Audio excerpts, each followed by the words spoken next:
So it's basically a hybrid between a Dash 10 and a Dash 30. So it's a hot rod. Yeah, and there's no auto thrust or nothing. Yep. I fought an Airbus 320. Yep. Pratt & Whitney JT8D-11s.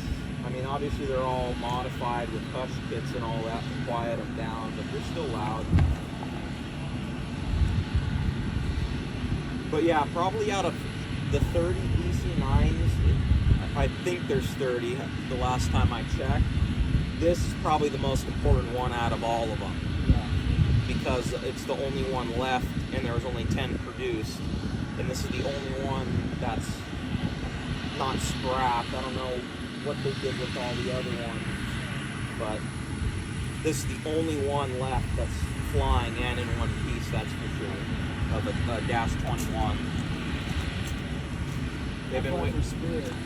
Yeah, it flew for, you know, with Scandinavian. I think this one is from 1968, and it flew with them, I think, until 95 or something, and then it went, I think, to Spirit for like a year or two, and then another airline, I think it was ValueJet, and then I think by 1998 it was with Allegiant until 2002, and then that was the last time it was flown by an airline, and it was dropped off at Victorville Airport and put in storage, and then that's when Skydive Perris picked it up and they had the idea, and then it took years. They got it, I think, in 03, and by, you know, to get like the certification and all that, modifications, took them a few years, but I think by late 06 is when they got it flying, and then it flew, I think, until 08, and then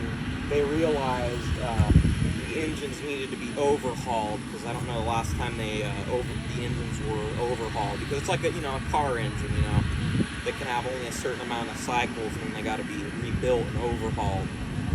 And Skydive Perris, I guess, didn't have the money, or they couldn't find like a supplier or something. I don't know the entire story, but I think they had to get it recertified too. So as far, or pull it out with a tug or whatever.